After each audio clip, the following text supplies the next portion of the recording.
할렐루야, 반갑습니다. 먼저 시간에 제가 요한계시록의 특징은 세 가지가 있는데, 첫째는 계시, 두 번째는 예언, 세 번째는 서신의 형식을 가지고 있다라고 제가 말씀을 드린 적이 있습니다. 서신이라고 할 때 여러 서신 형태가 있지만 요한계시록은 목회 서신에 가깝다, 이런 말씀을 드렸습니다. 오늘은 이 세 가지 특징 중에 이제 차례로 살펴볼 것인데, 첫째로 오늘 이 계시에 대해서 살펴볼 것입니다. 오늘 시간에 살펴볼 것은 이 계시가 어떤 형식으로 인하여 성경에 기록되었고 전달되었는가 하는 것입니다. 요한계시록은 묵시문학을 통하여 우리에게 기록되었고 전달되었다라고 하는 것입니다.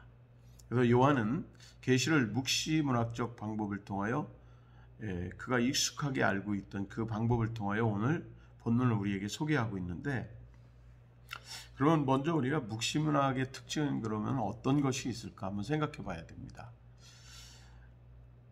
그 특징적인 내용을 가지고 우리에게 그 계시를 소개하고 있기 때문에, 첫째로 묵시문학의 가장 중요한 특징은 바로 초월성이라는 것입니다. 어떤 초월성을 가지고 있는가? 이 초월에는 두 가지가 있는데, 첫째는 공간적인 초월을 하고 있다는 거죠. 이 공간적인 초월로서 하늘을 가르치고 있고, 두 번째는 시간적인 초월로서 종말을 우리에게 말하고 있다는 것입니다. 다시 말씀드리면, 공간적인 초월로서는 하늘, 시간적인 초월로서는 종말을 이야기하고 있다. 이러한 묵시문학의 초월성의 이 두 가지 측면은 요한계시록이 가지고 있는 이 초월적 특징과 정확하게 일치한다라고 하는 것입니다. 하나님으로부터 요한에게 주어진 이 환상들은 이 공간적인 초월로서 하나님 보좌가 있는 하늘과, 그리고 이 지상의 예수 그리스도의 사역을 통하여 세우신 이 지상 천국인 교회, 즉 하나님 지상의 하나님의 나라를 대비하고 있다는 거죠. 시간적인 초월로서는 영원 세계 가운데 있는 하나님의 나라와, 그리고 종말 가운데 있는 이 세상의 시간을 이렇게 대비함으로써 하늘과 이 지상, 공간적으로 또 시간적으로 이 두 세계를, 초월적 세계를 대비함으로 말미암아 오늘 요한계시록을 우리에게 설명하고 있다라고 하는 것입니다. 다시 한번 정리해서 말씀드리면, 하나님의 보좌는 영원에 계시고, 이 영원의 속성은 뭐냐면 과거도 없고 미래도 없고 오직 현재만 있는 이런 초월적인 상태에 계신 하나님의 보좌와 이 지상에 예수 그리스도의 사역을 통하여 세우신 교회, 지상에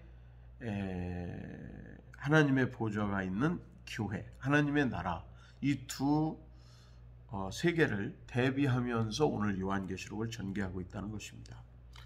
두 번째로는 그 시간적 개념으로 영원의 세계 가운데 있는 하나님의 나라, 우리 주기도문에 있듯이 하늘에서 뜻이 이루어진 것처럼 이 땅에서도 이루어지길 원합니다 라고 했을 때, 이미 하늘에서는 영원의 세계, 과거도 없고 미래도 없고 그러한 영원의 세계 가운데 하나님의 뜻이 이루어져서 결정되어 있고, 결정되어진 상태, 그 상태와 지금 시간 안에서 이 지상의 시간 가운데에서 흘러가고 있는 이 종말적 시간 상태와 대비해서 지금 그 요한계시록의 내용을 이렇게 시제적으로 정리하고 있다는 것입니다.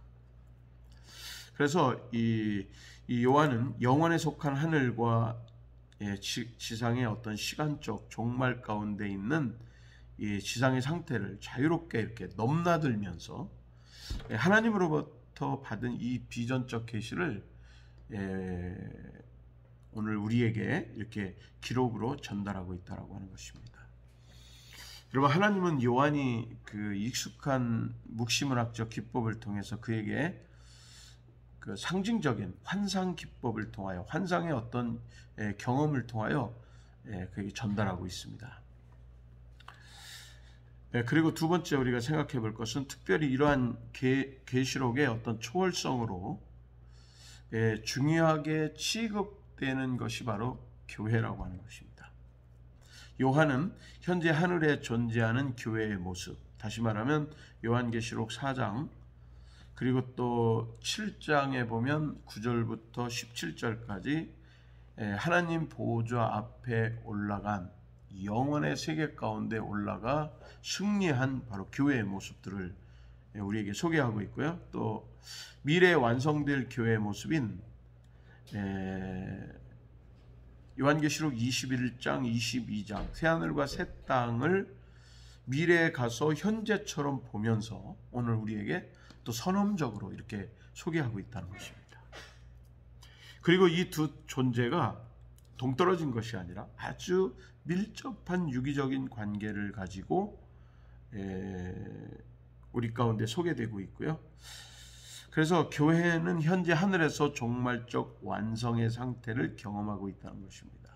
다시 말씀드리면 교회는 현재 하늘에서 종말적 완성의 상태를 경험하고 있는과 동시에 시간과 공간의 제약을 받는 이 지상의 세계에서 종말적으로 지금 또 진행되고 있다. 이렇게 표현하고 있는 것입니다. 그리고 우리가 세 번째로 또 생각해 볼 것은 요한계시록의 이러한 초월적 특성은 교회의 본질적인 모습을 보여주고 있을 뿐만 아니라 동시에 천상적인 종말적 관점에서 또 이 시대를 보는 거죠. 이게 어떻게 보면 이 계시의 내용을 예언적으로 보는 것입니다. 예언이라고 하는 것은 과거에 경험된 하나님의 경험과 그리고 또 미래에 선언될 하나님의 경험을 통하여 현재의 나의 삶을 이렇게 비춰보고 그리고 정확하게 말하면 좌표를 정하고 그리고 또 그 방향으로 우리가 길을 잃지 않고 갈 수 있도록 안내하는 나침판과 같은 것이다. 이렇게 설명할 수 있습니다. 다시 말하면 초월적 특성은 교회의 본질적인 모습을 보여줄 뿐만 아니라 천상적, 다시 말하면 이 종말적인 관점에서 이 시대를 보게 하므로 천상에 있는 그 하나님의 나라를 통하여 이 지상에 하나님의 나라를 정확하게 봄으로 말미암아 로마가 지금 핍박과 환난과 그리고 여러 가지 어려움을 통하여 또 제국적 어떤 이데올로기를 통하여 하나님의 백성들 그 환경과 상황을 억압해 들어올 때 이를 대적하고 능히 이길 수 있는 어떤 목표점이 되는 것입니다. 방점이 되는 것입니다. 이러한 역할에 있어서 요한계시록은 일반적 어떤 묵시문학이 갖지 않는 그것을 어떤 넘어서는 아주 중요한 이런 특징들을 가지고 있다라고 하는 것입니다. 네 번째로 이 외에도 다른 묵시문학과 다른 점이 있는데 첫째는 오늘 이 환상을 통하여 주시는 상징적 이 환상이 자기 충족적이지 않고 요한계시록 전체는 마치 이 한편의 딱 드라마가 전개되는 것과 같은 모습을 지니고 있다는 것입니다. 그리고 두 번째는 이 본문의 내용들이 가명으로 기록되지 않았다는 것입니다. 이것은 그가 구약의 선지자들의 전통 안에서 쓰고 있다는 것을 확실하게 의식하고 있는 모습을 우리에게 보여주고 있습니다. 지금 이제 예수님께서 사역을 마치시고 제자들을 남기고 승천하시고 제자들이 사역을 이어간 그 시기와 지금 우리가 살고 있는 시대를 볼 때 한 2000년의 시간이 흘러갔죠. 2000년의 이 시간 간격 속에서는 우리가 좀 한 2000년이라고 하는 이런 먼 시간적 거리가 있지만 요한이 활동하고 있던 그 시대는 구약의 선지자들과 또한 이런 어떤 시간적 거리가 그렇게 멀지 않을 뿐만 아니라 요한 자신이 어떤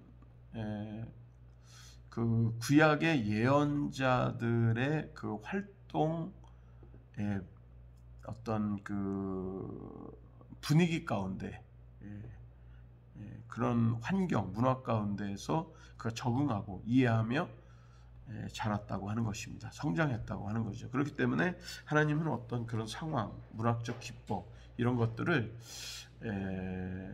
방치하지 않으시고 그런 것들과 동떨어지게 말씀하지 않으시고 오늘 우리에게 어떤 그 선지자적인 관점을 구약의 선지자적인 전통 안에서 이렇게 무시하지 않고 오늘 요한을 통하여 우리에게 한 편의 드라마로 보여주고 있다라고 하는 것을 우리가 기억하시면서 요한계시록을 이해하시면 요한계시록이 마치 딱 한 편의 드라마와 같이 한눈에 딱 보일 수 있는 그런 은혜로운 하나님의 말씀을 경험하게 될 줄로 믿습니다.